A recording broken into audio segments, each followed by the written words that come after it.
안녕. 오늘도 재미있는 성경 이야기 들려줄게. 7권 1편 9째 이야기. 동방에서 온 박사들.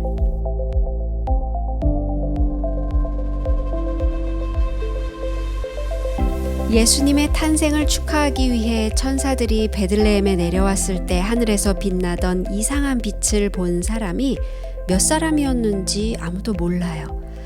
그렇지만 수백 리 떨어진 곳에서도 그 빛을 볼 수 있었던 것이 분명해요.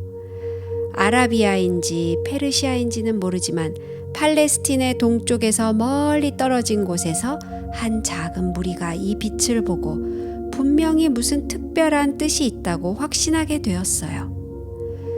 성경에 그들의 나이가 기록되어 있지는 않지만 그들은 매우 학식이 많은 사람들이었어요. 그들은 히브리 성경도 잘 알고 있었던 것이 틀림없어요. 그들은 이스라엘의 왕이 나타나실 때가 되었다는 것을 확신하고 있었거든요.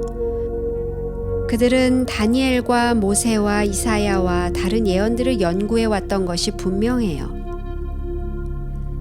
그들은 70주일에 대한 예언을 이스라엘의 지도자들보다 더 잘 알고 있었고 야곱에게서 한 별이 나오리라는 약속을 글자 그대로 믿고 있었어요. 그들은 이상한 빛을 보았을 때 이것이 우리가 기다려온 것임에 틀림없어 하고 생각했어요.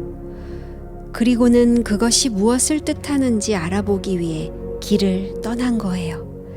그들은 오랜 여행 끝에 마침내 예루살렘에 도착했어요. 사람들이 전과 다름없이 자기 일에만 바쁜 것을 보고 그들은 깜짝 놀랐어요. 새로 오시는 왕에 대해 이야기하는 사람은 아무도 없었어요. 유대인의 왕으로 나신 이가 어디 계십니까? 하고 그들은 어떤 사람에게 물어보았어요. 유대인의 왕이라뇨? 헤롯 왕 말입니까? 그 사람은 이상하다는 듯이 이렇게 되물었어요. 아니요, 새로운 왕 말입니다. 우리가 동방에서 그의 별을 보고 그에게 경배하러 왔습니다. 여기에는 새 왕이 없습니다. 하고 그 사람은 대답했어요. 그렇지만 분명히 어딘가 계실 것입니다. 박사들은 이렇게 말하고 나서 그들이 왜 그 먼 곳에서부터 왔는지를 이야기했어요. 잠시 후에 예루살렘에 있는 몇몇 사람들은 박사들의 말이 옳다는 것을 믿기 시작했어요. 예루살렘 성에는 순식간에 유대인의 왕을 찾기 위해 수백 리 길을 여행해 온 이 나그네들에 대한 소문이 퍼지게 되었어요. 박사들에 대한 소문은 이내 헤롯 왕의 귀에까지 들리게 되었어요. 그는 무슨 반란이 일어나는 게 아닌가 하고 걱정을 했어요. 아마 유대인들이 다시 반역을 일으키려고 무슨 흉계를 꾸미는지도 모르겠구나 해서 그는 모든 대제사장들과 서기관들을 불러서 그리스도가 어디서 날 것인지 말해보라고 명령했어요. 그들은 왕에게 대답했어요. 유대 베들레헴이오니 이는 선지자로 이렇게 기록된 바 또 유대 땅 베들레헴아 너는 유대 고을 중에 가장 작지 아니하도다. 내게서 한 다스리는 자가 나와서 내 백성 이스라엘의 목자가 되리라 하였음이니이다. 헤롯은 그들이 말하는 투로 보아 그들이 새 왕이 태어나셨다는 것을 조금도 믿고 있지 않다는 것을 확신했어요. 수백 년이 지났지만 베들레헴에서는 그들을 다스리는 자가 나오지 않았었거든요. 그렇지만 그는 동방 박사들에 대한 소문 때문에 걱정이 되었어요. 그들이 무슨 생각으로 여기 온 걸까요? 그는 그것을 알아내고자 했어요. 헤롯은 박사들을 불러오게 했어요. 그들은 그때까지 그 성에 머물고 있었기 때문에 기쁜 마음으로 왕에게 왔어요. 왕은 친절하게 그들을 대해주면서 다른 사람들에게 한 이야기를 자기에게도 들려달라고 했어요. 헤롯은 그들이 하는 이야기를 귀담아 듣고 나서 이렇게 물어보았어요. 그 별을 처음 보았던 때가 언제뇨? 여행을 떠난 지 얼마나 되었느냐? 그들은 왕에게 언제 별을 보고 언제 출발했는지 이야기해 주었어요.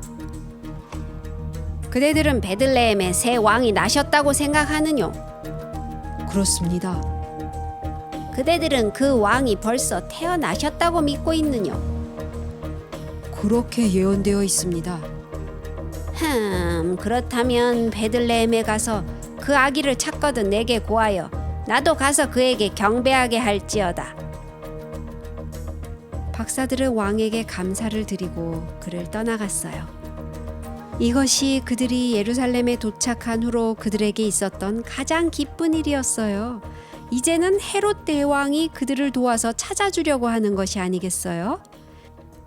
그들은 가벼운 마음으로 베들레헴을 향해 떠났어요. 그리고 그들은 그 별을 다시 보게 되었어요.